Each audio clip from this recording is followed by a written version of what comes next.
promised you that we're going to be bringing you the live coverage from Wembley. It's England up against Italy. This is the final of the 2020 Euro, and it's going to be heavily fought. So this is where we are. This is where I'm going to be sitting to do the commentary for you. It's very, very simple as that. Of course, Ghana, MBS TV, this is what's going to be coming. I've got the first screen here that's going to be giving me all the statistics that I need. At the moment, we know who the referee for the game is, Bjorn Kuipers. And then over here is my little screen where I'm going to be, more or less confirming things. Even though I can watch live here, I'll be confirming a lot of the things here, and I'll be broadcasting your way. This is a little codec machine that's going to be sending the voice here to you guys. So just a very simple commentary box, and we're looking to bring you the commentary. The truth is, we'll be faster than television. You have to accept that. So even though you're watching the Joy Prime television, it's important that you stick your earpieces into your head, right, or into your ears, so that you can listen to the commentary, because it will blast gold before you see it on television. More to come here in terms of our coverage. Joy 99.7 FM and Multimedia Group. I'm here to bring you everything that you need. Stick and stay.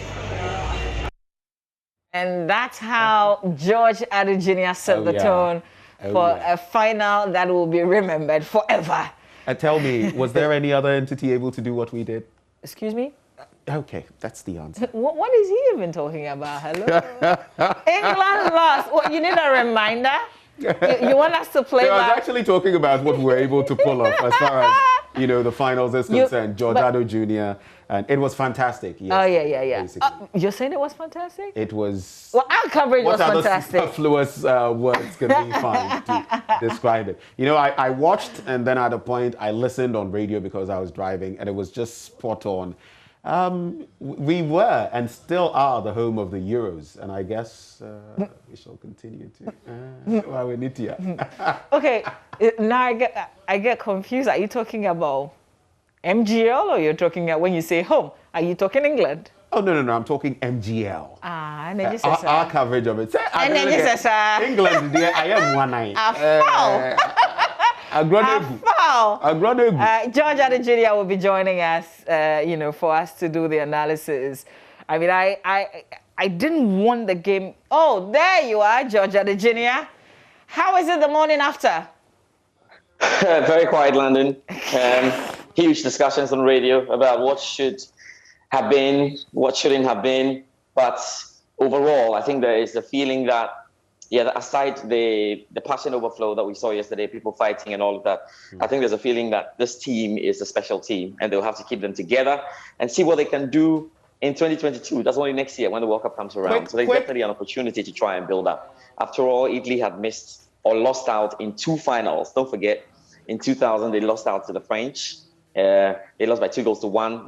That competition was hosted by Belgium and the Netherlands. And then they lost again in 2012 in Ukraine to Spain by 4-0. So these things take time sometimes. If you're lucky, you can win in the final for the first time of asking. But sometimes, there has to be a gradual build-up. And there's been a build-up for them. They were in the semi-finals of the World Cup. They were in the semi-finals of the UEFA Nations League, England. And they are now in the final of the Euros. So we know where they are going next. It's gradual. It will come.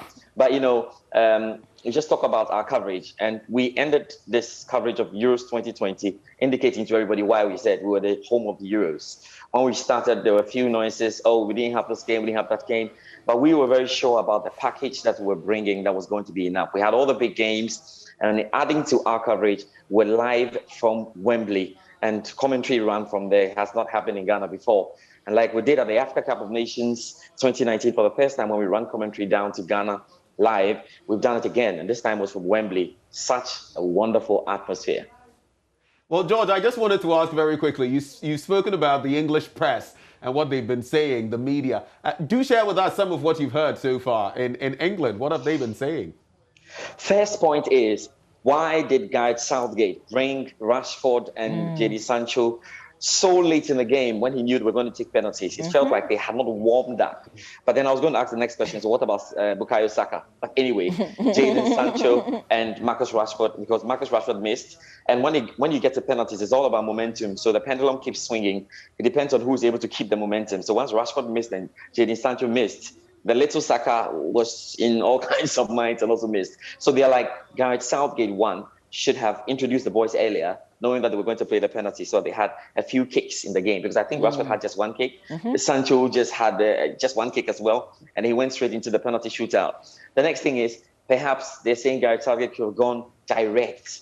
He could have gone direct, because look at the direct footballs working with how Luke Shaw scored the first goal. Perhaps put on the Jadon Sanchez and Rashford and allow them to run at the Italian defense and try and create a bit of problems for them. But they've said that, look, Gareth Southgate did what he can do.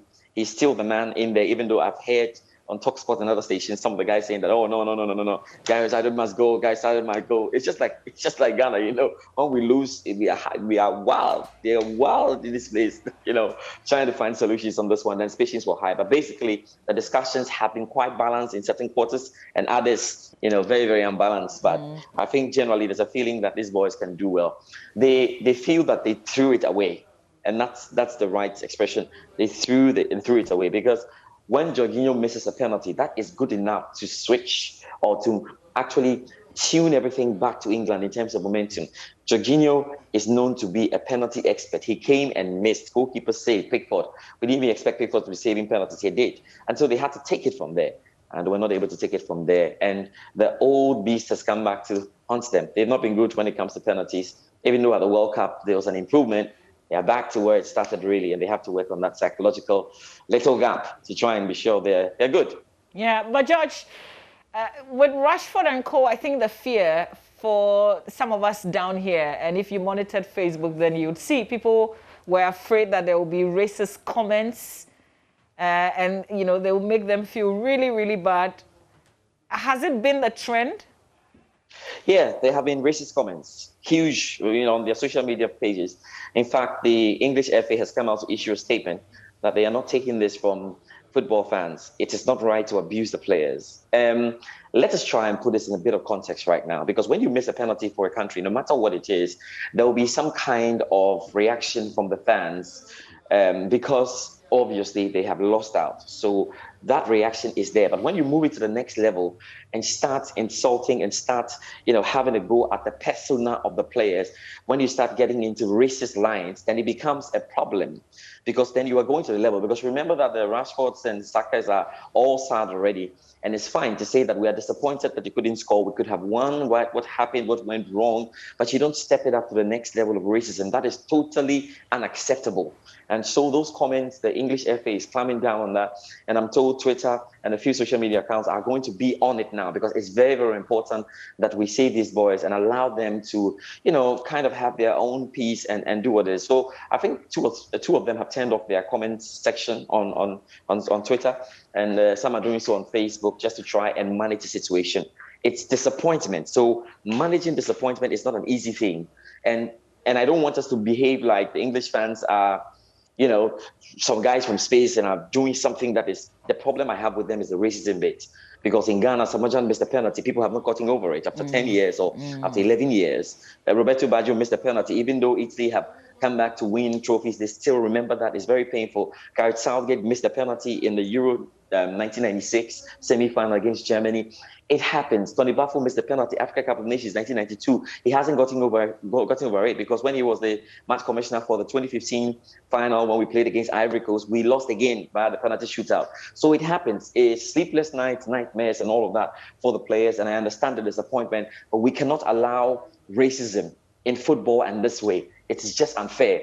What makes the situation even worse is that there are 3 black players, actually. I don't like to use the word black or white, but there were 3 players who are being targeted because they are coming from one group: Saka, Marcus Rashford, and of course Jadon Sancho.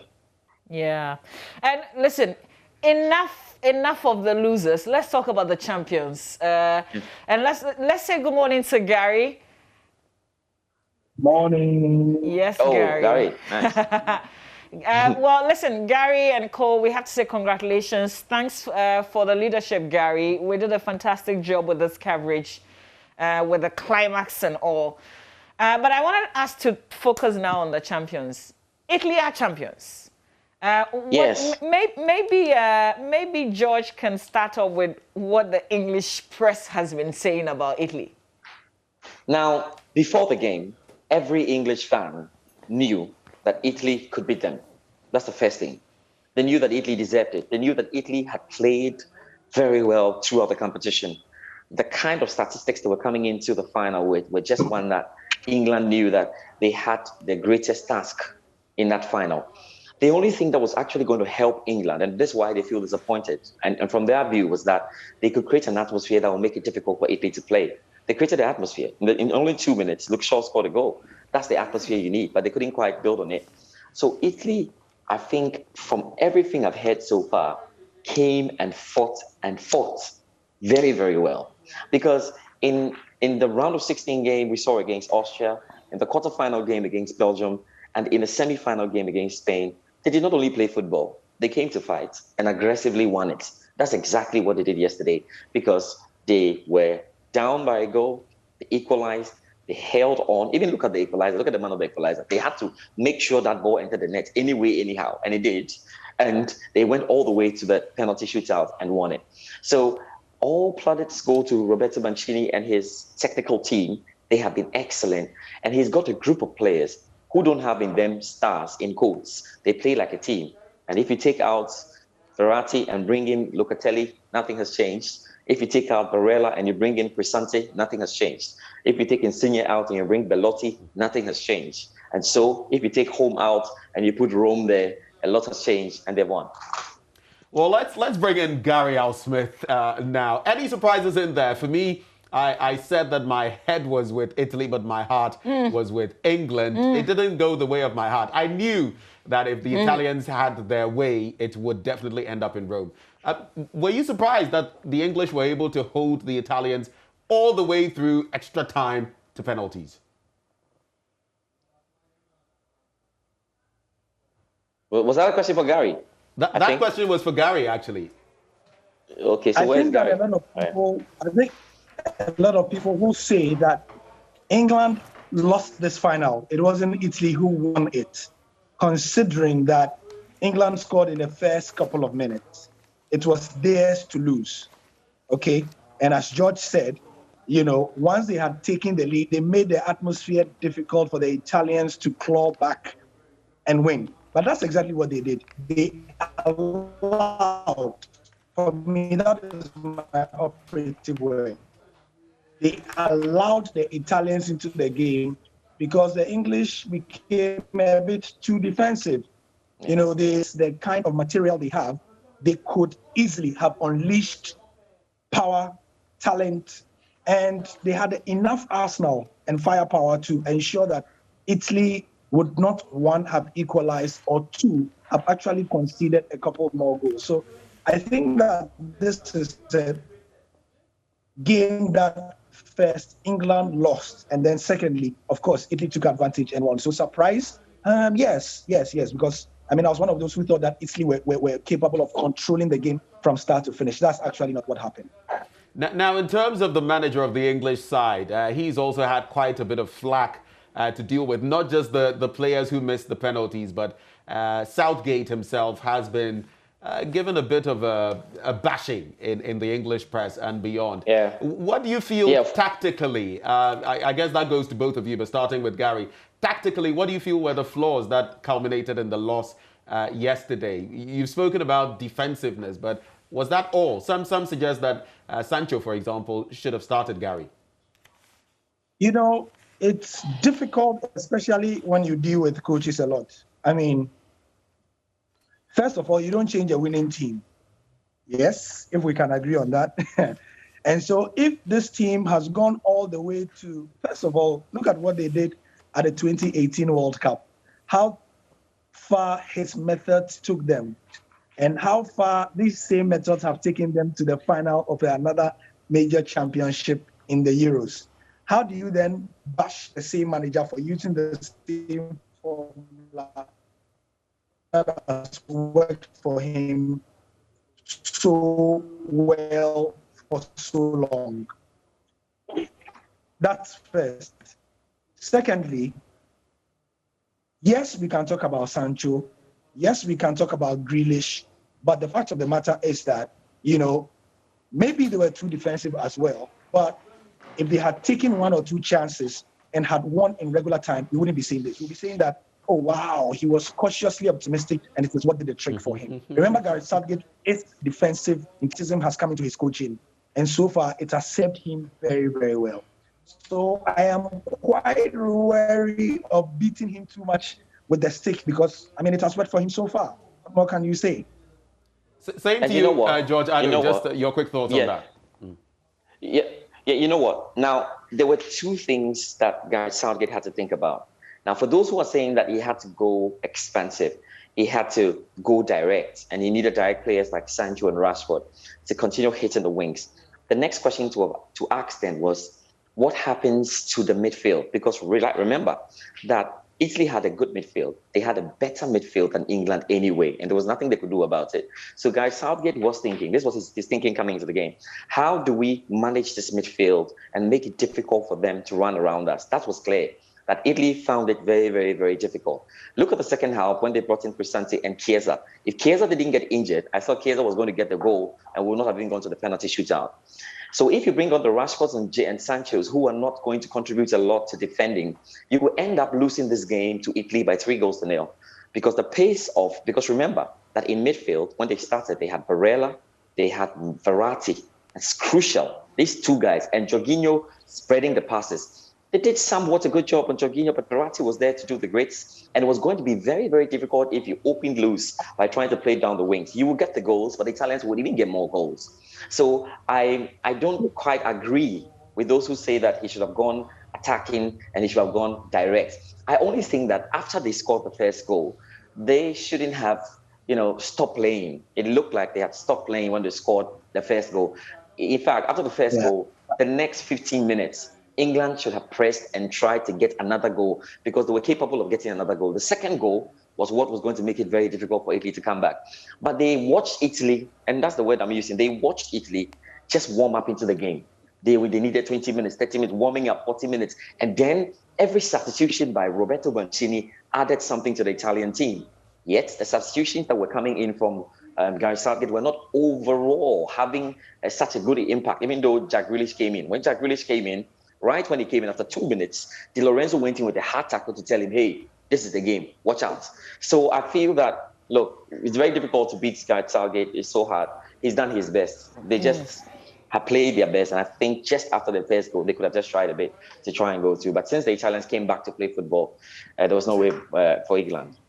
And George, you were just talking a while ago about the racist comments and what's been happening in the UK. Gary, I'm just checking out that Arsenal has actually issued a statement on behalf of their player Saka. Yeah, exactly. Yeah. Maybe Gary can also tell us in terms of what he's been monitoring. Yes, and you are going to see more of this. Clearly, behind the scenes, there's a lot of coordination going on between the English FA, the various clubs. And the system has been quite robust in tackling this racism issue, Mamabi and Benjamin. And you are going to see more coordinated statements. I mean, unprecedented stuff behind the scenes, statements between the several bodies that normally you wouldn't see, because as a society, remember, England is dealing with a lot when it comes to this issue. And this English team has been praised because of what it represents today. As has been said many times, many people are looking at this English team not just as a football team, but they are seeing them as a symbol of the new England that is emerging. We are talking about Marcus Rashford, who has used his profile to feed many, many thousands of school kids. We are talking about Bukayo Saka, who is 19 and has come through the ranks, and he's doing so much for the black community as young as he is. You are talking about Harry Kane, who is a champion of charity. You are talking about Gareth Southgate, who has been an incredible, inclusive figure when it comes to unifying all these various, facets of this English national team. Black players, players from immigrants' backgrounds, those from rich homes, middle-class homes, poor homes. And that is what they have become. They speak well, and they are like the heartbeat of the English national team. And this is a statement from the Metropolitan Police that you are seeing. It says, we are aware of a number of offensive and racist social media comments being directed towards footballers following the Euro 2020 final. This abuse is totally unacceptable. It will not be tolerated, and it will be investigated. Remember, these are not idle words, Mama V. The English police have done this before. They have actually gone off social media and arrested people in real life for what they have tweeted that are racist before. So we are sure that they'll do it again. If they find you, they'll make an example out of you. Here's the English statement from the FA as well. It says, we are disgusted that some of our squad who have given everything for the shirt this summer have been subjected to discriminatory abuse online after tonight's games. We stand with our players.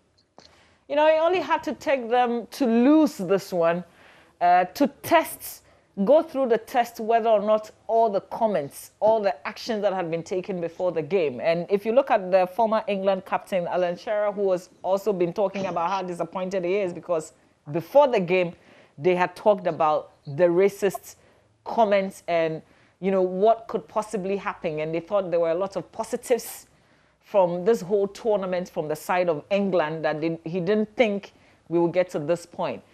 I mean, it's always been there. It is only when the team is winning, then we don't see people making those comments. It had to take them to lose for us to realize that, yes, racism is still very much active in the game. Yeah, but it's a complex nature of racism. And a close study of what it is that for those who do this a lot, it's properly ingrained. It's probably what you have been told by your grandmother when you were growing about a certain group of people, and it becomes part of you. So you just need to be emotionally imbalanced, and then it pops out and then it's going. What we are saying is that even though it's difficult to clearly eradicate, we're saying that in the game of football, no way. All right, if you have your own problems and you think that you're not happy with a player, that's enough to sit at home and do what you want to do. But you don't bring it up on social media. You don't bring it up onto the player. It's stopping racism from football. That's the big challenge you're dealing with. It's a very, very difficult subject to go through. Racism is very, very, very difficult. And the little studies we had in psychology is absolutely difficult because of how it's coming up. But the most important thing is that we can't allow it in football. It is not allowed anywhere. Yeah. So you can talk about the players not doing well. You can say, oh, Rashford didn't play well. That's okay. That's fine. Rashford understands that you are disappointed because he's even disappointed in himself as well. That's okay. Yeah. But when you take it to the next level of having to do something with his personality, that's entirely out of the way. We can accept that. We've been rolling the sort of support, the sort of campaign that others are putting up, you know, to fight what's happening on social media. But Gary, as we bring this conversation to a close, what's our plan next? Where do we go from here? First of all,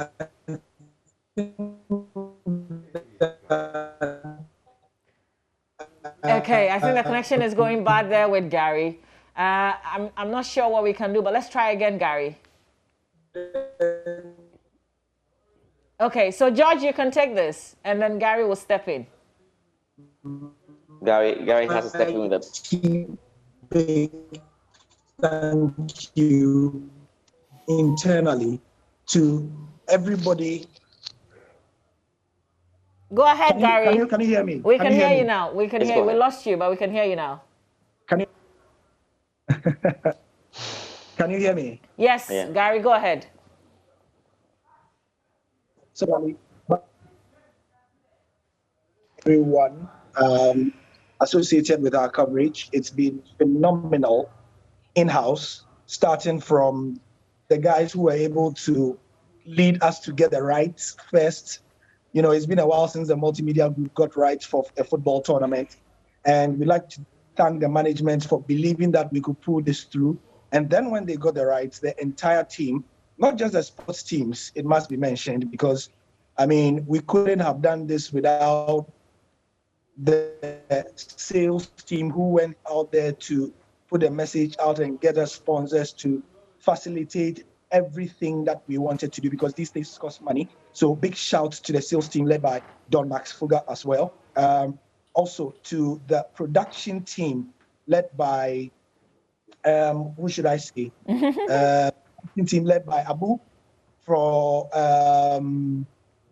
the the Adum cluster, led by Elvis Kwashi for the Joy cluster as well, and everybody in there, so I'm taking the leaders so that I don't forget any names at all. Also to the channel managers, Emily, and also to Gladys at Joy Prime, Emily and Gladys at Joy Prime, and also to Abu again and the rest of the team, Pakwisi at Adum TV. Many thanks to them. Modestus and the rest of the production team, the camera team, the leadership of the camera team, thank you.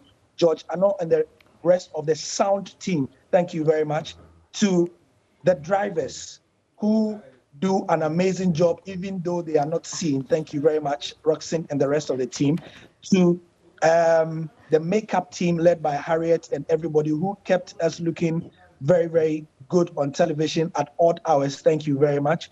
To our graphics and post-production team led by Enes Asari, and a special mention to Victor Ment, who stayed here many times, sometimes from Friday to Sunday, not going home. Thank you very much, Victor Ment, for your time. And also to the graphics team, Emmanuel Ejapon, Eames, and the rest of the guys, Dennis, Aaron, Mabel, who has left us, Charles, Thick as Oats, David,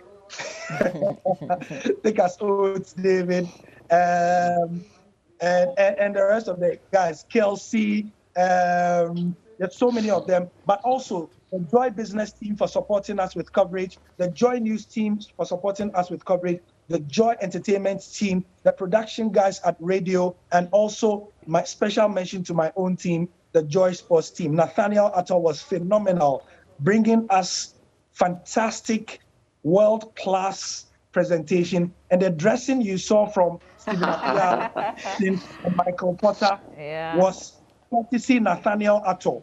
He coordinated fashionista you saw on Joy Prime. Nathaniel Atto, thank you very much. And also to my team, Muftau, our head of production for television for the Joy Sports team, thank you. All the interns, Moses, Benaya, Joel, Ernest, Asari, Bediakun, Mubarak, everybody else, thank you very much. And to George Ado Jr. And let me say, though George is here, Mama B, George has become the first commentator from Ghana to do a live commentary from the Wembley Stadium at a major football tournament. In the history of Ghana broadcasting, it has not been done before, and George has done it. Yes, I know he has a team behind it, but this is a personal achievement for him, and congratulations to George. It's a feather in his cap, and there will be more to come. George now has the UEFA Super Cup, 2 of them under his belt. He has 2 AFCON finals. He has not been there yet, but I trust that he will be there personally under his belt, and there's more to come. Amen. That's right. Okay, That's guys, right. maybe Gary, you've seen this. I'm not sure if George has. So I want you to take a listen and watch the video as well. This was a prophecy ahead of the game.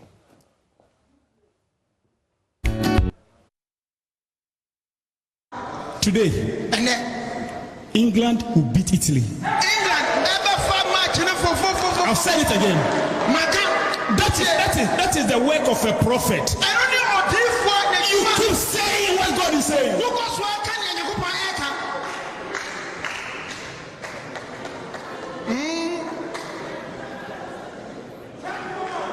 You hear what I said? I said England. I'm saying it on YouTube everywhere. Social media. England will win the cup.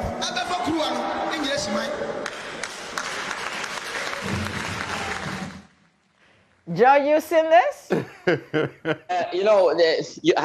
it would be great to have an interview with him. Normally, when you have an interview with them, they'll tell you that, they were winning and then something went wrong in the spirit. And I mean, you have to be very careful about these guys. It's very, very difficult to go through these kind of predictions. Sometimes you get it, sometimes you don't get it. Whether God told him, whether God changed his mind, I don't know. But this one day. Gary can help us. What happened? Yes, I can help. All I can help you with is that Uncle Ye. Spiritual gymnastics, it'll be so.